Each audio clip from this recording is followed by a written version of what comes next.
What's up, everybody? It's your girl, Jazzy Bell, and you are watching Women in Hip Hop Podcast. And on this show, we focus on the many talents and influences from women in hip hop. And today, I'm so excited. It is no exception. As you can see, I'm here with one of the queens of hip hop that paved the way for all the ladies that's doing it in the game today. My girl, straight from LA. I was gonna say Keylolo. Right. Keylolo. You can't play with my yo. Don't try to play me out. Don't try to play me out. Hey, yo. We got Yo-Yo in the building. What's up, Yo-Yo? What's up, sugar? First of all, we here at the 2017 Black College Expo, and we have Megan Evans College in Brooklyn, and Yo-Yo just taught a dope seminar to kids and teaching them how to get A's in English through hip hop. Say that one more time for me. Get A's in English through hip hop. It's an essay writing program. Yes. But before we get into all of that, we got to discuss hip hop first. Of course, you already know on this show, I like to bring my audience in and let them know the background of every guest that I have on here. I like for them to know like the humble beginnings, and we can just briefly skim through that and obviously get to what you're doing today. Okay. So talk to me about Yo-Yo and how she started getting in the game. Well, I started in hip hop around junior high school, just loving music, performed in a lot of talent shows. It wasn't really for women at the time, so of course, it was just something I love to do. I've always been an entertainer. I think I've always been in the arts, sports, you name it. And hip hop clicked. Ice Cube was leaving NWA looking for a female artist. I was the best on the West. They couldn't touch me. And, how did he find you? Through one of his friends that he grew up with, who went to school with me, told him about me. And we got together and we started making music. I like the I know, T-Bone. T-Bone of the Lynch Mob, yes. Shouted me out to Ice Cube, and Ice Cube came over, we met, and before long we were making music in his mom's house. Wow. I know. So did you basically just spit for him, and that's when well, you know what? I kind of had a following. We had from, in Los Angeles, we had a lot of successful people come from our school as well, but we had like Star Search and Solid Gold, and we always have talent shows, and I did a lot of shows around. A lot of people knew who we were. We called ourselves the Deaf City Girls. Okay. So we'd go around and everyone would, would sing we perform, the whole audience would know our music and, sing it along with us. So we had like a small following. How many of you guys were there? It was 3 of us when we started. And what's the name of the high school? Washington High School, Washington Prep High School. And it was 3 of us when we started. It trickled down to 2. And then by the time I met Ice Cube, it was only I. He snatched you up. Snatched me up. You don't want the group. What you want to do? It's just you, or you want the group? Because we only want you. Is that pretty much what he gave you? No, ultimatum? No, because it wasn't for hip hop. Wasn't for girls. In high school, the women wanted the Gucci boots, they wanted the Gucci bags, and here I was at lunchtime battling dudes. Wow. On the quad. Wow. I know, right? How did you get your love for hip hop? Who were some of the women prior to you that you looked Oh, God, Roxanne Shante. I love Roxanne Shante. Salt and Pepper. I love Salt and Pepper. Of course, I came up with Queen and La. We were around the same times. But,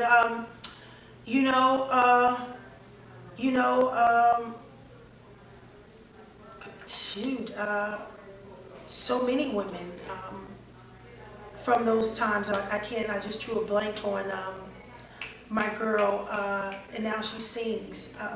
Now she sings? She had the group. Oh God, they're gonna kill me. Angie Stone. I got you. Yes. Yes. Angie B. Angie. What? So a lot of people don't give her that credit that she was one of the ones that paved the way. She was in the group. The group was. Look, people like, I know, now I feel bad, but yes. I know they wore glitter and all that. Sequence. There you go, see, I knew it was glitter. We make a good team, y'all right? Yes. So that's how I pretty much started, and I just love doing music.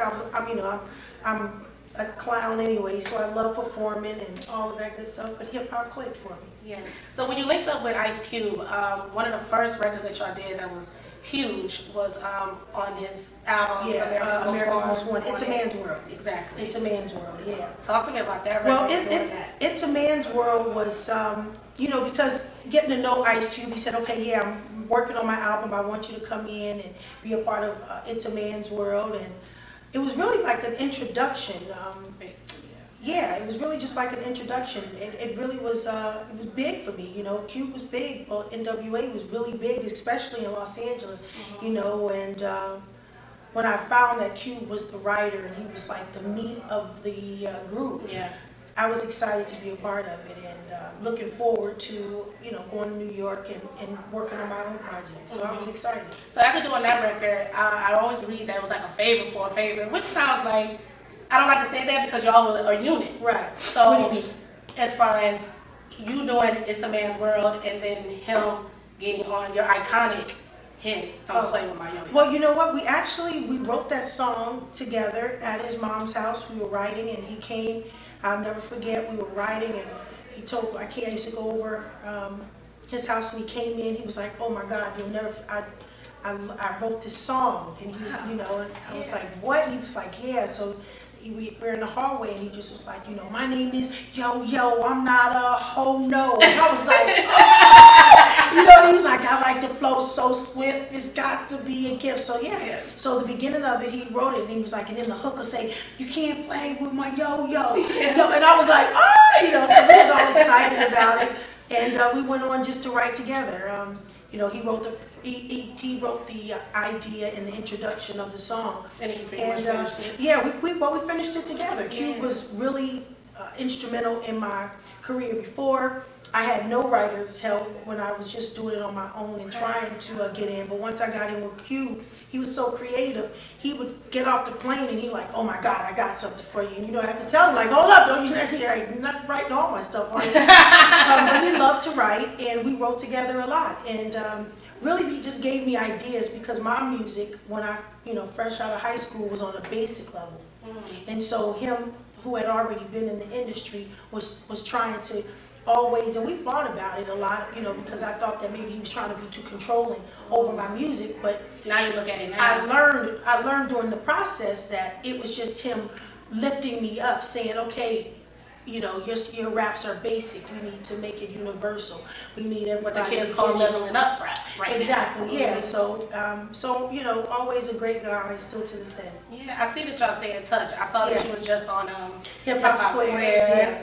Yeah. Well, Cube, it's been a while. When you grew up with someone, I think we did have a separation side where it was like, okay, let me stand on my own. Cube got married and moved on and, broke away from all the cliques and everyone who, the lynch mob and all the other artists that he was working with so that he can focus on him. Because, after a while, and art, because he was mature and I don't think he needed a tag team so much. So, we all went our separate ways. But it's good that we all, stay in touch and, I love that. can still eat off of each other's plate.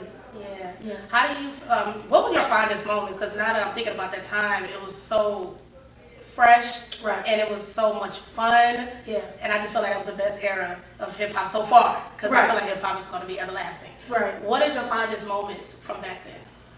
My fondest moment is when, they had the East Coast and West Coast beef. It was the feud of who started hip hop, whether the West Coast started it, whether the East Coast started. And when I came out with Ice Cube, there was just this big hype. Cube was working with Public Enemy and we were doing a lot of work on the East Coast. I, came to the East Coast to get my deal with Sylvia Rome. And so we did the Apollo. And with all that beef going, we didn't know how it was. So it was like it was an uneasy feeling of Ice Cube and the lynch mob, and he was introducing Yo-Yo to the East Coast. It was kind of like a scary thing for me. But we got on there, and I'm telling you, the energy of Ice Cube and it was the most memorable moment of hip hop for me because I had never seen people in the audience throw money on the stage. Wow. It was just so dope. I was like, especially wow. at the height of that. Oh, it was so dope. We did 2 shows back to back, and historic. Yeah. See, East Coast got love for the West. I know, right? Always brought love to the. Now, how do you feel about the current state of hip hop for females? Well, you know what? I think they're widening the spectrum.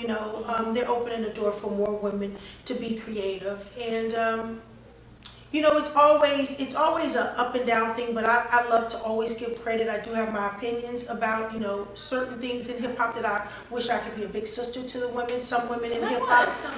Well, you know, like a lot of women don't have to go through the struggles we went through if they allowed old school hip hop, which they considered old school hip hop, which were legends in the game, to really share their stories.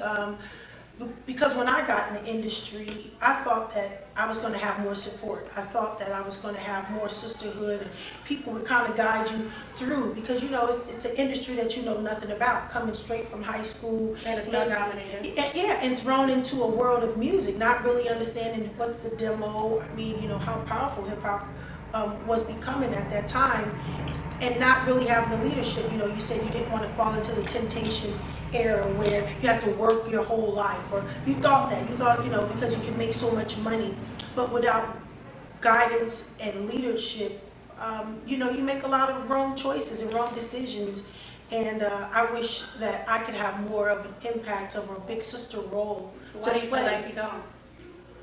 Oh, well, because, you know, are the women not receptive of it? Do you feel? No, I just feel like we're in two different worlds. I think, you know, we don't really mesh with the new school, and the new school rarely mesh with the older hip hop legends who's been in the game. I mean, you do cross. I see Trina and them cross a little bit, Eve and them, but on a friendship level, me, because I'm a teacher and I'm always wanting to, you know, give more advice and stuff like that. That's just my you know, my take on it. Yeah. But they do mesh, but just not, maybe I just don't get out enough.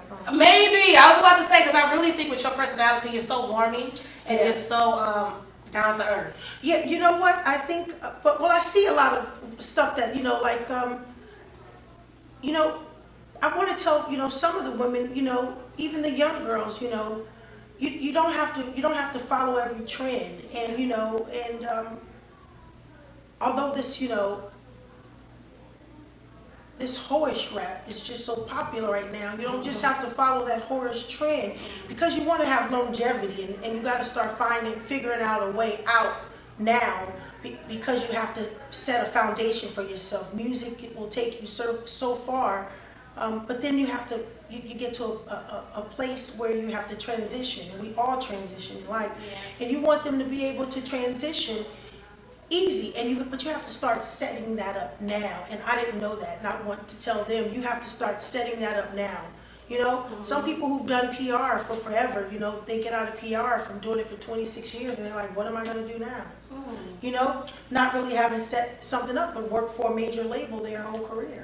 You know, it's the same thing with artists. You know, they come now and say, well, yo, what do I do? How do I get it? And, you know, some of them are looking for their royalties now. It's 26 years later. And they're like, well, you know, they want information. But, you know, so if you start early, getting your stuff and asking questions, you know, I want to tell you, you know, those budgets. It looks pretty, you know, when you're impressing people, telling them you're spending, you know, you're riding around in all this money, you're doing all these videos. You know, you want that money to be able to last you. You know, and that's your budget. You know, that's your money. You know, that's your pocket money. It's like almost like insurance. You get hurt, and they keep telling you to go to the doctor. Then you break off that bill that can tell you get $2 million. You get 20,000, and the rest of it went to the doctor, and all of the, you know, chiropractors and everybody else. Same thing with music. So, you know, when you get that lump sum, you want to make sure that they are able to live off of it. Financial security is a big problem. You know, after the 10 years is up.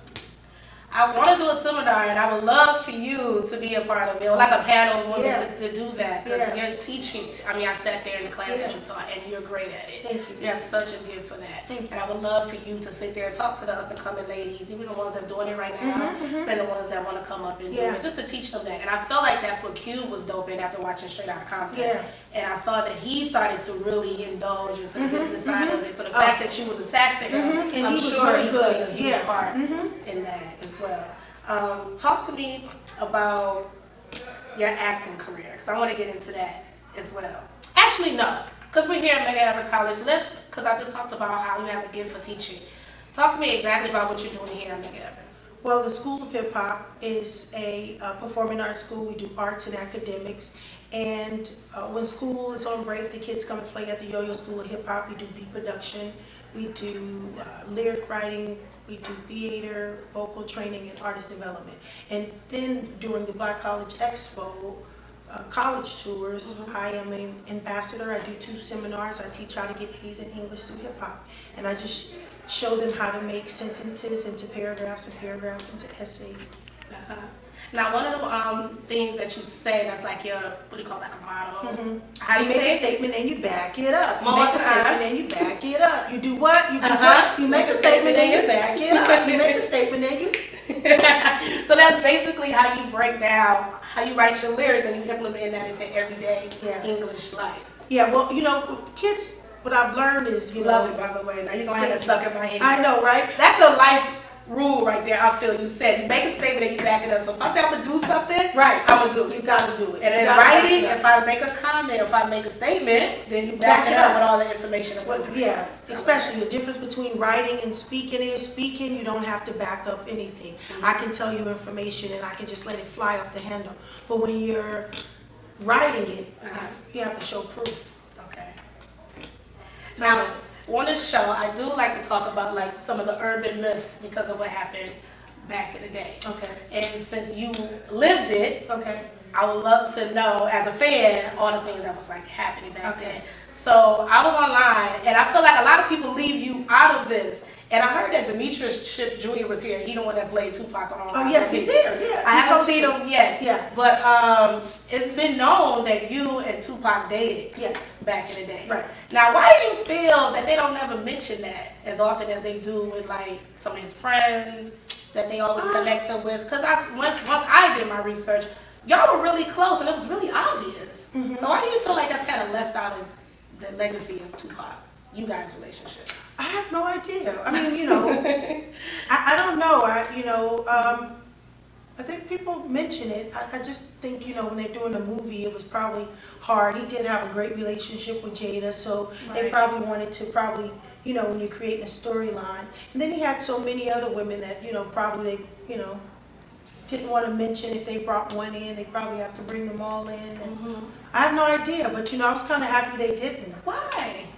Because, you know... Your friendship seemed to be very, like, tight-knit. Like, yeah, really I mean, because it's a very sensitive matter to me, too. Oh, is it? Okay. No, I'm just saying, Yeah. so it was very sensitive to me. So, you know, the life of death of Pac was really, you know, really hard for me to even deal with. Even when I watched the movie, I went to the screening and watched it, I had to leave at a certain part of the movie because it was just like, wow, you know, because we were great friends. And I think we were better friends than we were lovers, you know.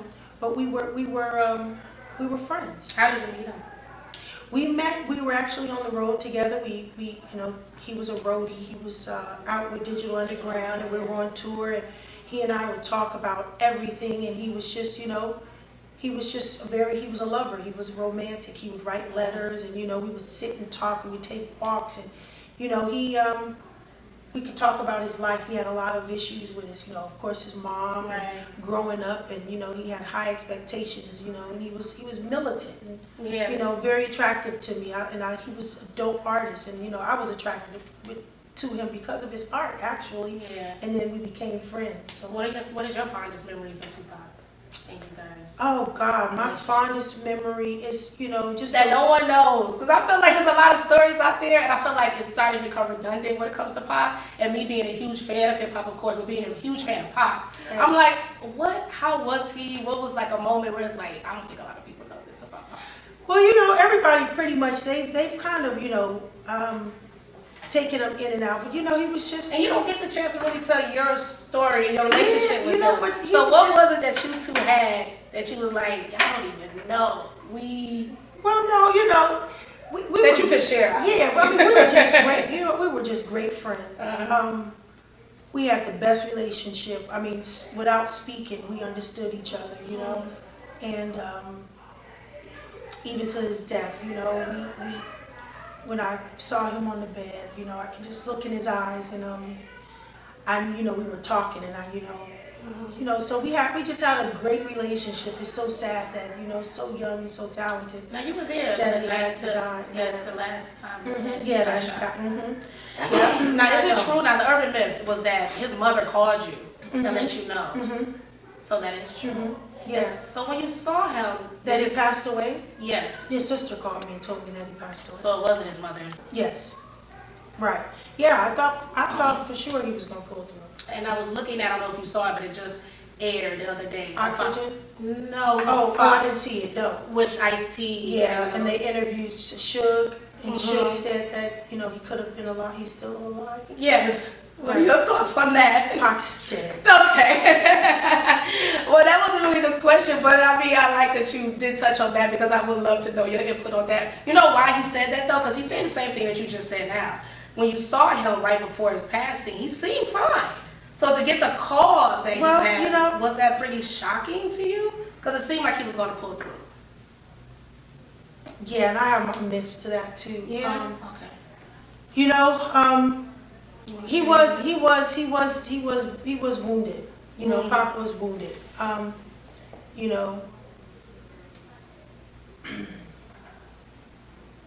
Yeah, he was wounded. When I left, I did think he was going to make it. It was just so much that happened that day. It's just so crazy. Do you remember the last thing he told you before you left the hospital? He told me, "Don't leave." Don't leave. And I'm assuming that doctors were just telling y'all to go. They had to. No, they had security. Suge didn't have security in the room. They actually asked us to leave. Oh. And no excuse as to why. Well, that's when Pac said, "No, don't leave." He said, and I screamed out loud, "He don't want us to go." Because Kadada and I were in the room at the same time, and I said, "He don't want us to leave." And the guy was like, "Well, I'm going to give you guys 10 more minutes."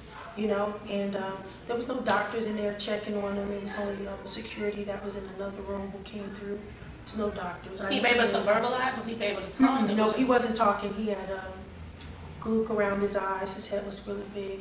He could see? He saw you though. You said glue. Like the white stuff circling around your eyes. Oh, okay. So he couldn't see you. Well, we could see each other. We looked at each other's eyes, but you have that white stuff when your brow is. It's all just, so. Yeah, so, Anything you wish you could have said to him before you left when he said don't leave? Oh, what was the nice? I wish I could have asked him, was he scared? Like, is it something going on is there a reason why you don't want me to leave? Like, are you okay? Something going on that I don't know about. He was talking to me. He was talking? He was talking to me with his eyes. I was asking him questions. He was just like, and I was like, "Are you okay? Do you know who did this to you?" And he was like, he said yes, and then he said no. And I was, for many years, I thought, yes, he was just gesturing. And, yeah. For many years, you felt he knew who did it? Who shot him? No, I don't think he knows who shot him. I just think some other stuff happened that he would have liked to say. Yeah. I don't think it had anything to do with the shooting, actually, but he probably wanted to say something else. I don't know what it was. Yeah. Thanks for sharing that, honestly. Because that's his last moments and you were there. So I do want to touch on another urban myth because I was looking on the internet and I saw that I think they said it was reenacted in the film Straight Outta Compton and Eazy-E got the lynch mob jump. Was it in the mall? Oh, I have no idea. Okay, see, you were supposed to be there. And I was like, well, okay, this was the story. Money B allegedly told someone who was on YouTube, and he made a video about it, and said that Eazy-E was trying to get Ice Cube and a lynch mob jumped in the mall. And you and Tupac was there. They claimed Cube was there, but it wasn't Cube. You and Tupac was there. No. And it was said Tupac was trying to show out for you by trying to fight the guys to show that he was, like, tough around you. Oh, no. Okay, there you go. That's what I remember. I mean, my memory, people are always telling me something like, you don't remember that baby fell from the building and you caught it? I'm like, the baby fell from the building and I caught it? So it's a lot of stuff I don't remember. So it might have happened, but I don't remember that. I've never been into an altercation with anybody. Okay. Never. See, that's why I like to hear things from the horse's mouth. Yeah, never. There you go. Yeah, there you go. Now, talk to me about the Patra video, Romantic Call. That was so iconic. Oh, well, I love Patra. I know Patra's in Jamaica. I think she's preaching. Oh, look at that? Preaching and teaching. I know, right? Yeah. So I reached out to Patrick, but I loved doing Romantic Call. It was my first, actually, I guess, yeah, song Jamaican really introduction because you know West Coast we didn't listen to too much Jamaican, so right, not as much as they do here on the East. Not as much as they do on the East. Now I'm a fanatic. Are you? Yes. And I play Alkaline all day. Look at that. Now, how was Pac? How did that happen with him being in the video? I know. Well, you know, we were friends, and so what's her name put us together? The rep, Patrick's rep, called me in, and I did it, and we got Park to come in and do the video. Oh, okay. I feel like in that video I could see the affection. Me and anytime we were around each other, you could see it. I mean, we grew to have a brother and sister kind of relationship though, because you know after a while, brother and sister.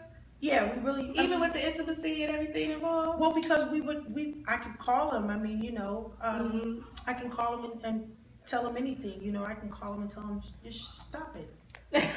You know, you look stupid. Really? Right. And he would say, shut up. You out here with your ass out. You know? So we had a brother and sister relationship. Yeah. Once we weren't dating anymore, we were just good friends, you know. Yeah. Okay, now I have to talk about Keylolo and your iconic character in the show Martin. Right. Now I need to know, how did that become into fruition? How the hell did you get that part? And by the way, girl, loved it. Like that character. It's like everything to me and my friends. Oh God. Yes. Keylolo, I didn't never know that Keylolo was gonna be so popular. So Martin did some work on the Yo-Yo album. Q brought him in to do some interlude. What word? Oh goodness, he did. Was it my first album? Okay. First album or second album? I forget. He came in and he did the interludes, and he told me about his that he was coming out with this show called Martin. Now, how did he? I mean, the working on the album. How did that happen? Yeah, with Ice Cube. Ice Cube brought him in. Got it. Ice Cube brought him in, and he told me that he has a show called Martin, and he has a character named Shanae, and that he wanted me to be Shanae's homegirl, best friend Keylolo. He had it all laid out for you. And a year or so later, I get a call from Warner Brothers, and they tell me about it. I go in, and I'm thinking I'm about to audition for the part. They said, "Oh no, you already have the part." Yes, Ryan, give it up. No audition. No audition. And just as Martin was already out too, right? No, it was like in a couple of seasons. And so I became a recurring character. Talk to me about being on set, working with Martin and Shanae. Martin is the craziest, most hilarious dude you could ever work with. Yes. He always was fly off the handle with everything he said. I mean, he had the press on nails, so it was every time he was in character, I'd always die laughing. I could never not do one take because I'm watching him act, and he just do stupid stuff, and then we'd film like 4 shows in a day, so he'll go into that to. The little snotty-nosed boy that's walking in, so... And you're watching all of that transform. Just really learning, He really brought me in. He kept his word. And not only that, he brought me in on a thin line between love and hate, which he actually got sick on, so my part never made it in. Oh, I was going to say. But contractually, I still get paid for that. Residuals for a part that I never even played. What part was that? What did we miss out on? Never even played it. Never even never even played it. But what was it supposed to be? I can't even remember. But guess what? Isn't that crazy? Yes. I still get paid for A Thin Line Between Love and Hate, a movie I wasn't in, but contractually I was supposed to be in it. So. And you don't remember what role you had? I don't remember what role, but he looked out for he looked out for me, and that's just having a great relationship. Yeah. How are you with him now? I know they just honored him in VH1 Hip Hop. I know. You know what? I'm always working. I see him. I give him mad love every time I see him. When was the last time you seen him? In my head, all y'all is cool. In my head, I haven't seen. When I ran into him. Oh, I ran into him at the Star when Q got a star. Oh, On okay. Hollywood Walk of Fame. Yes. Okay. Yes. Okay. Do you have a favorite episode that you did? Because you were in a lot. Oh my goodness. And you were some of the best was the one from the talent show. The talent show has to be the best. Is it? Talent show has to be the best. And all of them before, when I first started doing them, I could never watch myself do them because I was so stupid and I really wasn't a great actress. You know, it was just like you was thrown into a gig. You know, so I never really had to prep for it. I was just thrown in. So. Did you have lines or was it more improv? No, you had lines. You had lines. So, you know. You didn't think you was a great actor? I thought you did great. No, you know, but now I like it. But, you know, I was young. It was hard for you to watch. It was hard for me to just act that stupid in front of people. You know, chill out. You know, I love this. Keylolo character was ratchet, but not as ratchet as Shanae. Shanae was so. I wish I could have been more ratchet because now that you know when you come from the hood, you don't really know how to play the hood, but you are. So you didn't know how to really put the extras on it, right? You know, because you was thinking, you know, we were already hip hop. They was hating hip hop, and then here we are playing these stereotypes, right? Yeah, and so it was hard for me to really get into it without thinking blackface at first. Because you're so, even with the Women Black Intelligent Black Women's Coalition. Exactly. Yeah, no, it was just so hard for me to do it because at that that time it was just so much. When I realized, when people used to say, "Is hip hop here to stay?" and you know, do you feel like you're a role model? What about the men calling women bitches? Right. You know, you had all these interviews all the time, and then to get a character where you just playing, doing what? You know, when you know, it was almost like I knew. You know, it was almost like you didn't want to. I didn't know how to take it in at that time. So now I can watch it, laugh, and love it. You know, kids don't even know me for Yo-Yo; they know me for Keylolo. So you know, yeah, because it still plays. So I'm happy, and now I'm able to watch it and really appreciate the work that we did. Yes. Now, do you remember the flow and the talent show?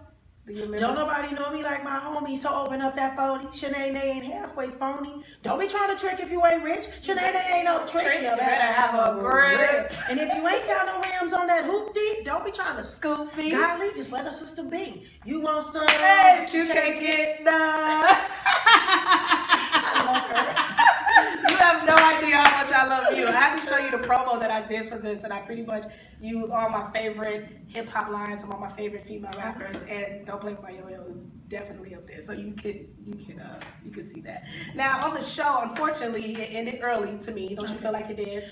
It really did, yes. And for whatever reason, and it was always put out there that it was like between, I was gonna say Gina, Tisha Campbell, and Martin. Yeah, I heard that too. And I Did never you notice any tension on No, set? I didn't know. Never. They always had great relationship. Yeah. So when I heard that was the reason why it ended, I couldn't believe it as well. But you know, as a woman, you say, well, if you feel like you've been taken advantage of, then you have to say something. I didn't see any of that. I mean, I've seen the lip kisses and the hugs and I just thought it was like, wow. And character, though. Right, yeah, that they really could be, they've made a great couple on television. Yes. So I was shocked, just like everyone else was when I heard it, and really never really spoke about it with Tisha or Martin for that matter, because it was so sensitive, and in the beginning we were all mad that it happened. Like, it was like, wow, it's over. Yeah. It's over. Yeah. So, and you also played the Boys in the Hood in Minister Society. Right, and all of those roles I walked in on and did not have to audition. And girl, you blessed. I walking in on stuff. Why do you think that's the case? Well, hip hop was it was that merge where a lot of film, because they were doing so many urban movies and trying to mirror what was going on in the community, that it had to have a little bit of hip hop, because hip hop was a part of that. And once they did that big one with Ice Cube, it just really kept going. And a lot of the guys who were making those movies at the time were also doing the artist videos. So they were creating relationships and telling them the same story. Hey, got this movie coming out, why don't you come through? And it was making them their project even bigger to have a hit artist. Yeah. So So now this part we're gonna end it with the confessional. So I was gonna ask a bunch of questions and you can just end it with a one word or one sentence. Okay. Now, do you have a favorite female artist out now? If so, who? Nicki Minaj. Nicki? Okay, Nicki Minaj. Favorite song from a female rapper ever outside of Favorite yourself? song from a favorite From a female rapper. From a female. MC Light. Which one? Roughneck. Yes. Oh, that's on mine too. Right along with yours. But our Ladies Night. I like Ladies Night too. Ladies Night? With Kim. Angie, Kim, Missy. She played up. Girl, you played. That was my question. If you was to do Ladies Night remix, and I always ask this with all the female rappers that come on the show. If you had your version, who would be on your list to do that record? Who would be on my list? I would just add myself to their list. And I would, really? And you keep it how it was? Keep it how it was. Add myself. I would probably also add, I think Eve wasn't in there. Yeah, I'd add Eve in there. I love Eve. Yeah. Do you have a top favorite female rappers of all time? Of all time, my top female rapper is MC Light. Top 5. Top 5. So she's number 1. It doesn't have to be in order, but I'll take Missy, Lauren. Oh, wait. Yeah. Sorry. Yeah, Lauren's my favorite. Okay. Oh, you said of today. No. Of all time. Oh, yeah. Okay. All Missy, time. Lauren, Light, Eve. Of all time, Salt and Pepper. Jeez, how could I? Yeah, Salt and Pepper. Is that 5? That is 5. Okay. That is 5. Now, the song Bodak Yellow, you know that went number 1. I know, yes. How do you feel about that record? Really? How do you feel about Cardi and the record? You know, I love Cardi. I love her as a personality. Yeah. I think she's a sweetheart. I thought the song was a joke when I first heard it at first. Really? Yeah, you know, because I didn't think it was finished, you know, like, because I wasn't used to girls rapping like that. You can't mess with me if you want to.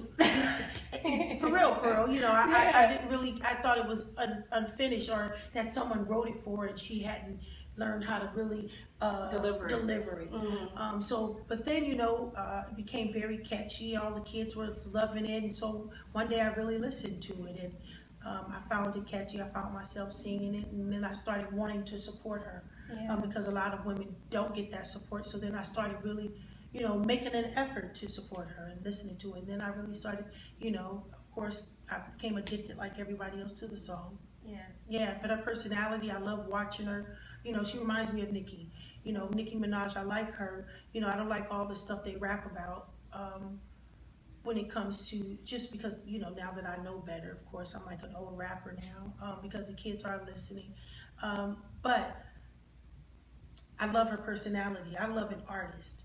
I love artists. I mean, that's what makes me love Missy. Missy is a straight artist. I love artists. I can tell when they're artists because you can't help yourself, but you know, you can't help the silliness. You can't help, you know, you can't help being extra. You can't help, you know, always, you know, moving, always, you know, you can't help it. You can't help it jumping in and out of characters and saying shit that people might think, you know, you're being funny about, but you're really not. You're just in character. You know, so I like that about them. Yeah. So, How do you feel about what Azalea Banks? Because there was controversy with that. Azalea Banks feeling like black men don't support black women in hip hop, and she felt like because Cardi B, which is she's half Hispanic, got a hit up on like a Nicki and her for having that. Well, you know, these guys, they really don't support women, and they really are cliquish, you know. But you know, we know that, you know. Thank you. We know that men are, you know, like girls, most of them, and so you know, they love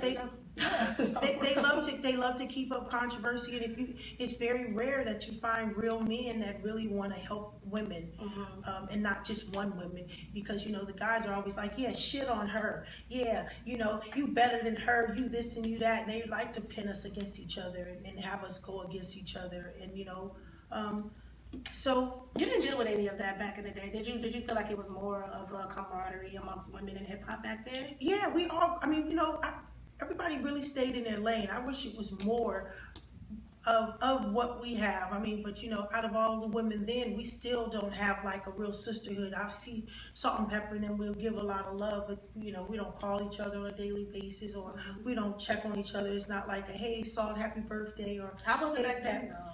I mean, it's just you built relationships. I'm great friends with Missy. I'm great friends with Latifah. I'm great friends with Light. You know, I'm great friends with Spinderella. You know, I'm just saying. You know, so but you have to make an effort to do it, and a lot of people, you know, it's a lot of kiss ass in this industry. So a lot of people just don't want to hang around or kiss ass. You know, and a lot of the women, we have to work so hard that you don't really have time to really hang out and build a bond because we're always on the grind. You know? Yeah, because I find that it's really difficult for me in media. Yeah, I had a lot of people. Well, I have a few friends that tell me, my male counterparts, I'm like, you know, get to know such and such and media, get to know, and y'all can build. And I was like, trust me, I've tried. Right. Trust me. Right. Yeah, you try to get together, but I'm not like what you said earlier. Maybe I need to get out more. I don't hang out. I'm like, I really don't. You know what I've learned? I tried to learn to invite people more. You know, for me on my own, you know, because I say, you know, maybe if I just start reaching out more, then I can have better relationships because some people might not think you know, so if I come to town, whatever town I'm in, I'll hit them up, you know, like, me and Moni Love, oh my God, we're great friends. Yeah, shout out to Moni, like, but you know, we talk, Lady of Rage, one of my other sisters, yes, of course, she should be on that top 5 too. Yes. You know, we're all great friends. We talk all the time. Mia X, you know, we talk all the time. We make an effort. You know, we look out for each other. Shantae, Roxanne Shantae, we make an effort. You know, I interviewed her on our show. Yeah, we make an effort to speak to each other and stay in contact. You know, there's other ones. I reach out to artists. Which one was married to Genuine? You know, Soleil. Yeah, outside when I go to town. Just got married. To my boy, yes. And so I reach out to her and, you know, and say, hey, I'm coming to town. Would you like to? So now, you know, they say, oh, I can't, but, you know, thank you, Yo-Yo, for thinking about me. You know, so now I'm trying, but, you know, 6 years later, it was like, now you want to freaking No, first of all, the song with Brandy, I Want to Be Down remixes, I feel like that shows that when women come together, y'all can do amazing things. And that was one of the amazing. And that's a good thing that what Queen Latifah did when she brought us all together. Oh, she brought all y'all together. Yeah, well, not for that song. I mean, when she did that, they had some award show, and then she had all the women she brought back from the hip hop honors last year. I wish that, you know, the beef with Nicki and Kim and them, so we could have all come together because, you know, it's easy. I mean, even though they say that Nicki didn't show the love that she should have to her. I mean, Kelly deserved. To whomever, you know, like, you know, you know. I saw her shout her out. It's just something that women we have to learn how to do. We have to learn to stop shitting on each other. Yeah. You know what I mean? And even though the older, you know, leadership is lacking, not only in the community, but it's lacking in music, it's lacking, period. Somebody has to take the initiative to say, hey, listen, we all need to come together. So what if we all sound together? Shit, they used to think, you know, I rap, you know, they used to say, are you from the East Coast? Because, you know, maybe our styles did twain, you know what I mean? I'm just saying, or you guys, you sound like you're from the same generation. We no one got offended by that. Yeah, that's why I love when we did the Summer Jam. I was, you weren't there, but I think she shouted you out. Yeah, oh yeah, I was supposed to be there. Oh yeah, Remy, and I love Remy. Happened. Yeah. Yeah, and I love Remy. How could I not put Remy on? There's so many that you forget. I know. How could I not put Remy on my top 5? Huh? It's all right. Remy came back hard. I'm so proud of her. Yes. I'm so proud of her. Look at what hip hop can do. Yeah. And she's a hard worker. And just she did bid and be able to come out and still. Okay, so I'm gonna end this with my 2 more questions. Okay. One is a personal one for me. Okay. Was Tupac a great kisser? And a great lover. Was he? Oh my God. So selfish. That was just my personal. Because in my head, that's my husband. Oh my God. So I envy you. Oh, so many ways. Was he a great lover? He was a great lover. Really? Yes. What made it great? Was he just passionate? Like, what made it great? He was packed and passionate. Pack? Get it passionate. Pack and passionate. What's packing? Passionate. Merge the two. Passionate. Say it one more time. Passionate. What is packing? Because some people say, you know, 8 is too short, 9 is a hot mess, huh? Don't you a hot mess? Like 9 and above? I'm gonna keep it. Good one, good time. Packaging it is a good enough word for me to sum that up. Okay, that's a word for me, but at the end of the day now, if we can, please, if you can, give me one word to describe where you are in life right now. Everything that you did from the beginning in life, in your career, being here in Brooklyn, teaching the kids about the importance of hip hop and implementing that into education. Where are you in life right now? You can sum it up in one word. In one word, I'm committed. Committed. I love that. Thank you, Yo-Yo, for doing this interview. It's been an honor. And don't forget to follow Yo-Yo where in social media? Yo-Yo Fearless on social media, on all social media, Yo-Yo Fearless. And to the Black Expo College Tour, you gotta check her out. Yes. She's gonna be hitting the college near you. Yep, gonna be hitting it. Yeah, there's a list. If you go to blackcollegeexpo.com, you can get a list of all of the cities that we'll be hitting. And this is it for your girl, Jazzy Bell, Woman in Hip Hop Podcast. I'll see y'all later. Bye. I love it.